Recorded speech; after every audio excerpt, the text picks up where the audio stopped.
Hello everyone, welcome back to another low-effort homeless fisherman video. Today we're joined by a very special guest. Come here. Come here. Okay, he's not coming. I gotta grab him. Oh, look at that. Lester! Lester's back. Lester's first appearance on the channel in years, actually. I'm at my dad's house right now. I had to stop by here, stop by my home in Fort Worth to pick up some stuff for Japan. I am uploading this video very late. I apologize for that. And also I'd like to announce before we get into this Q&A, this Saturday, the 22nd, come out to Lady Bird if you're in the Austin area or in the near vicinity and like to drive out. 12 to 3, me and Swim Baits All Day are doing a pop-up shop. I'm going to have some stickers. I'm going to have some Paddleboard Crusaders merch available. Sebastian will have all his Swim Baits All Day stuff there. So again, Saturday at the Festival Beach Boat Ramp on Lady Bird, the 22nd, this Saturday. Come see me, come see me, come see me. Yeah, I'm just putting out there. So all the info is on the Instagram account on my Instagram. So anyway, here we go. One take. Like I said, I'm late on this, so I'm so sorry.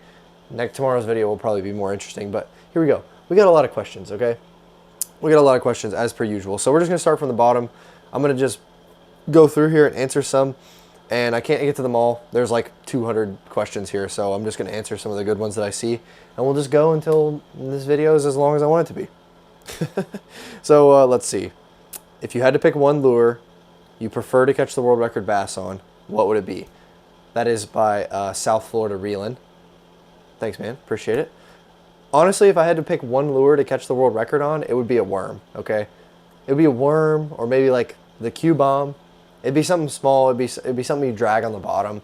It just, to me, it just makes the most sense, right? I mean, a basic answer would probably be like the Roman-made mother or something like that. But like, let's be real here, okay? I think catching the world record on like a 14-inch worm would be pretty sick. Just holding it up, it's like all dangling down.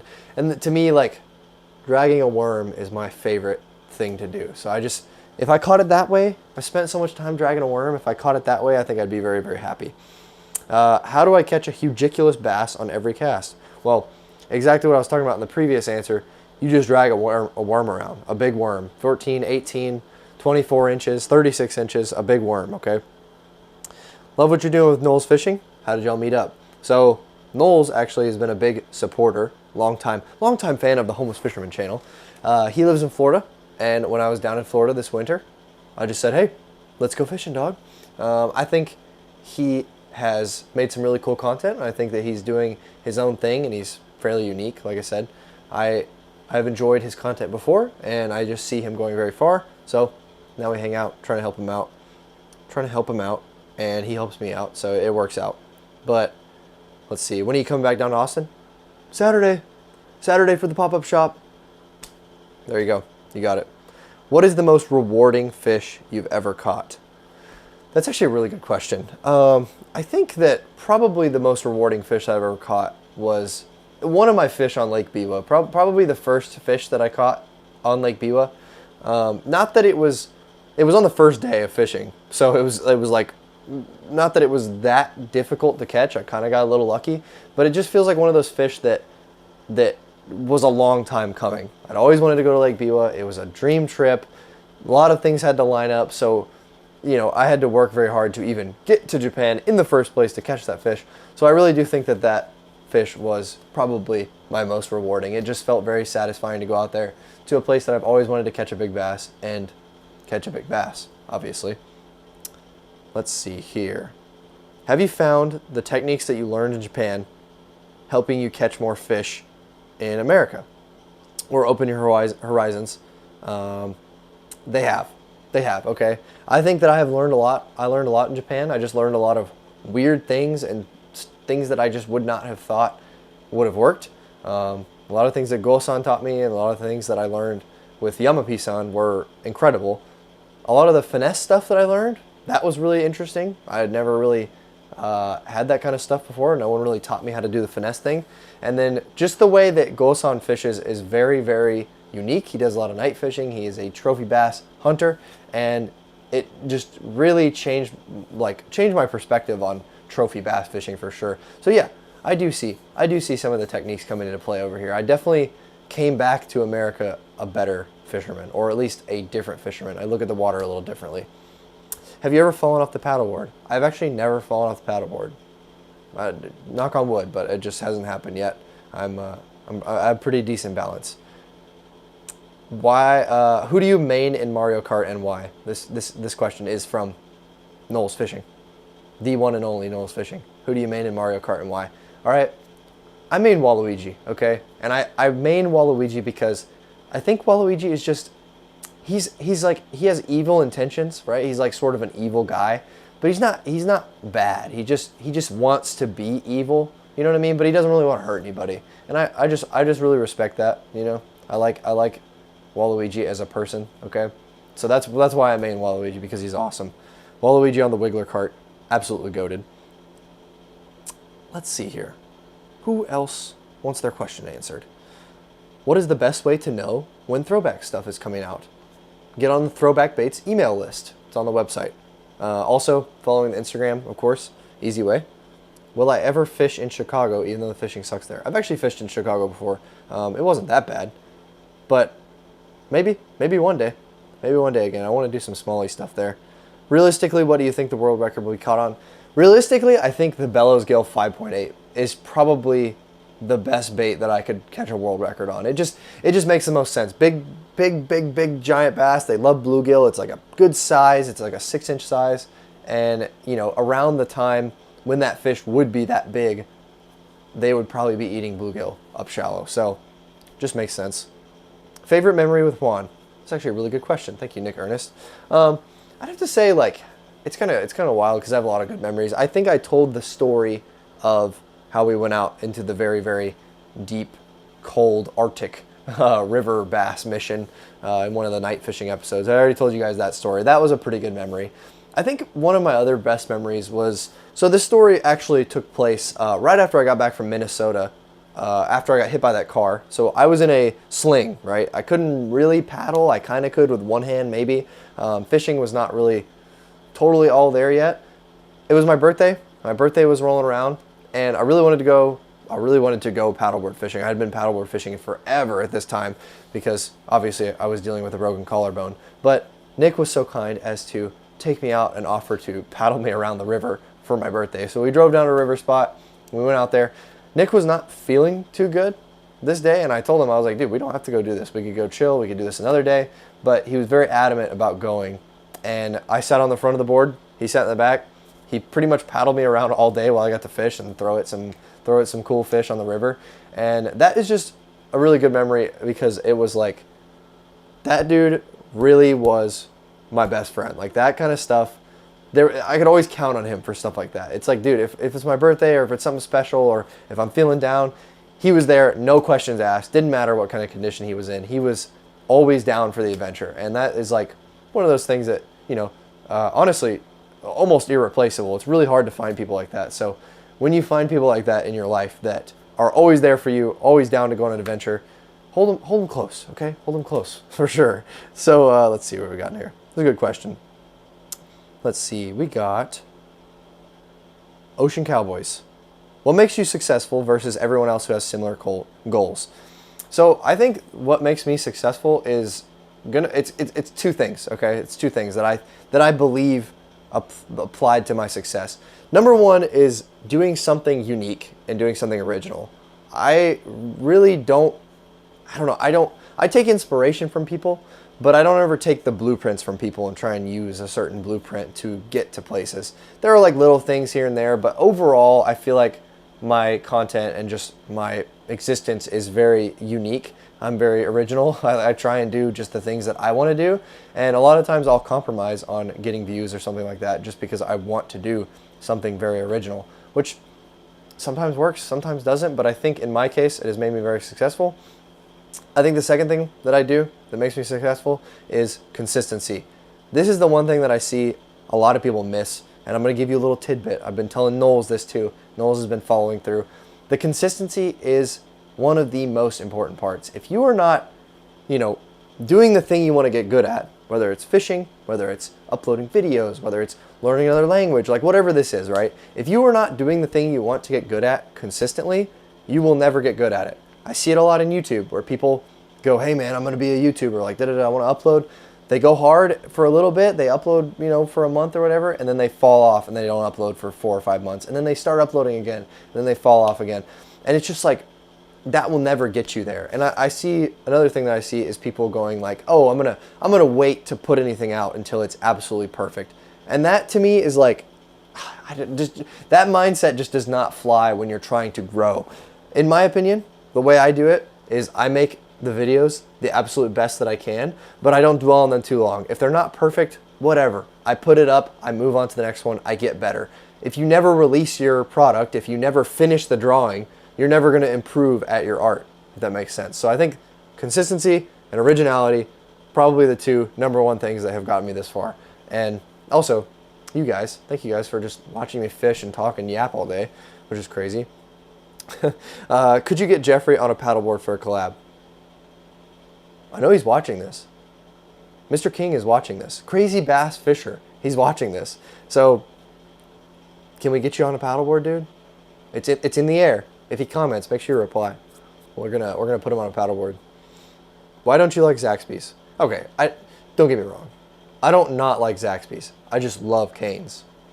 That's all. Favorite Texas lake to fish? Well, definitely is not Lady Bird. My God. Our custom homeless fisherman rods still in the works.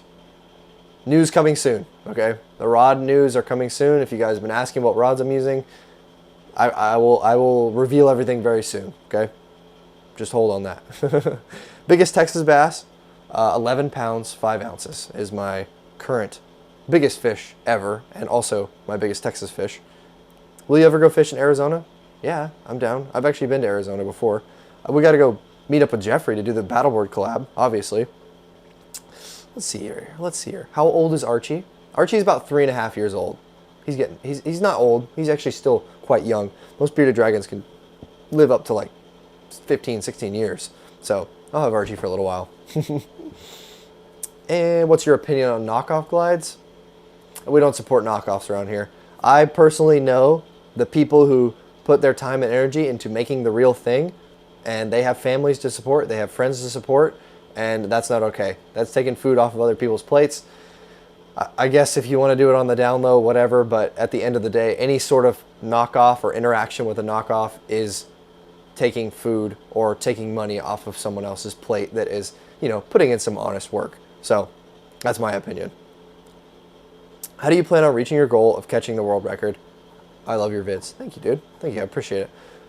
How do I plan on reaching that goal? I didn't really think that far. I just know that I'm going to do it. I think one of the ways that I'm going to do it is staying on Lake Biwa a lot, is fishing Lake Biwa as many days as I can in the year. So we got another Japan trip coming up this March. I'm actually going to be staying for 3 months, almost 3 full months, which is insane. I am going to give it hell. I'm going to give it hell. We're going to try and catch the world record in the next 3 months. That would be really awesome. But I think, again, going back to the other thing, consistency. I'm only going to catch the world record if I'm very, very consistent with my fishing and all that and trying to get better. Got to learn more. When are you coming to Cali? A lot of these questions are like, when are you coming to places? I will be there eventually, I promise. I've actually been to Cali before, so I've already done this, but we will do it at some point. What is the best advice you can give to young fishermen, life and fishing wise? Well, honestly, I think that the other thing I said about being original and being consistent pretty much is probably the best advice I can give. That's not, that I know works. It's a for sure thing. If you are original and if you're consistent, you will win. Okay. Best life advice, man. I guess the other best life advice that I can give is just don't regret anything. You know what I mean? Don't regret a whole lot. Even if you did something wrong or you embarrassed yourself or whatever, like dwelling on the past isn't going to help your situation. And also another thing is worrying about the future isn't going to help you. You got to look at yourself and go, hey, where am I right now? Right? I'm doing pretty good. Like right now, it's cold outside, but I'm here in my heated room. I'm at my dad's house. It's pretty good. I got Lester walking around over there. The only thing that really matters is where you're at this single moment. And then also, obviously, hey, how can I get better? If that's what you want. If you want to get better, then looking for ways to get better is the best advice. I think humans need a like a consistent driving force. You know what I mean? You need to be kind of chasing something so you don't get bored and stagnant and just upset and sad. I think most people get sad when they stop chasing what they really want. Like whatever that dream is, you know, pick it, and you don't have to have a deep reason for chasing it. Like, I just want to catch the world record because that's awesome and I want to be the best fisherman ever. There's no more reason than that. So come up with a dream, come up with a goal, and chase it as hard as you can. And I think you'll be pretty fulfilled that way, in my opinion, in my humble opinion. Most interesting thing about being in another country like Japan, would you ever live there? I think I would live there. I think I would live there, at least for a little while. Probably the most interesting thing about, you know, another country, at least Japan. I don't have a lot of experience with a bunch of other countries, but I think the big thing about Japan that got me is that just everyone is so nice to each other. There's very, and maybe it's like a face, it's a mask, but just the general, like, everyone is kind, you know, up front, at least in public, and I think that's very, very important. I think in America we're kind of not like that. We always are fighting and butting heads, and we can't really come to an agreement, even if, you know, like, even if the stuff that we believe in doesn't really need to be shared into public. I think Japan has kind of got that down. Their comfort level is up. You know what I mean? They really take into consideration people's comfort, and you know, everyone's very nice, and it's just crazy the way they see the way they treat their people, and the way they treat each other. You know, that's why I like it over there. It's a nice change of pace. It's like, whoa, whether it's better or not, I don't know. That, like, the grass is always greener on the other side, but if the grass is greener, if you think the grass is greener, then it is to you, then it's okay. Then go over there. I don't know. I enjoy it. So, how do you strap your milk crate on your paddleboard? Bungee cord. That's all you need. Little bungee cord. Favorite band? You know what? I've actually I don't really have like one favorite band. Maybe Ailstorm. I think I've said this before. Ailstorm is like one of my all-time favorites. The last time I ever saw Juan or Nick was actually at an Ailstorm concert. We were both there, and that's just like a good memory for me. I think that my favorite band right now at the moment, like what I've been listening to a lot, is Exodus. I kind of forgot how good Exodus is, and I've been going back and checking out a lot of their stuff. I think Fabulous Disaster is just like a masterpiece album, but that's a good one. Let's see what else we got here. All right, next question is, how do you plan your fishing? Do you just show up to the lake and figure things out? Question mark. And yes, that is pretty much how I do it. I don't plan anything out for the most part. Usually I like to show up and kind of just see what the lake is going to tell me for the most part. Like, it depends on the conditions, of course. I never rig anything up the night before. I'm not really I don't go and I rig up everything the night before. I kind of show up to the lake and then rig while I'm there, just depending on how I feel, like what the conditions are, like what kind of structure I'm looking at, what I think I'm going to throw. And I try and keep it relatively simple most of the time. You know, like 5 lures, like max is what I'm going to throw. You know, maybe a few more if I'm just switching a bunch. But like, as long as I have a bottom bait, a mid-column bait, a top water, and a worm, like, I'm pretty good for the most part. So not much planning goes into it, honestly. If you could throw one bait for the rest of your life, what would it be? A worm, obviously. All right, and the last question here that I'm going to answer today is, besides that gar clip, have you ever had any other animals go after your feet on the paddleboard? And the answer is no. Never once. Even that gar, pretty sure he was just swimming up to check me out. He wasn't going to bite me or anything like that. But no, I have not had any sort of animal attack me or anything like that. I think they can tell when you're scared, right? I think gators, you know, whatever's in the water, turtles, whatever. I think they can tell when you're fearful. And I think it's not good to go into it scared, or you're going to kind of attract, because like that's how fish work, right? So whenever a bluegill is like scared or wounded, the bass get excited. You know what I mean? They get excited, they want to hunt. So if you're in the water and you're shaking, you're scared, you're giving out the energy, the bad energy into the water, you might get bit. I don't know, but I just personally, I just don't get scared because I've never been bit. It hasn't happened yet. So anyways, that's it for today. Like I said, sorry for the low effort homeless fisherman video, but there will be something cool coming out tomorrow, probably. I don't know, something. Daily uploads. Come visit us at the pop-up shop on Saturday. Love to see you there, all my Austin, Texas people. Again, that is this Saturday, the 22nd, 12 to 3, Festival Beach Boat Ramp. Come pick up some merch. Come pick up some stickers. Come meet me. Say hi. And yeah, that'd be cool. Thank you guys for watching. Peace out.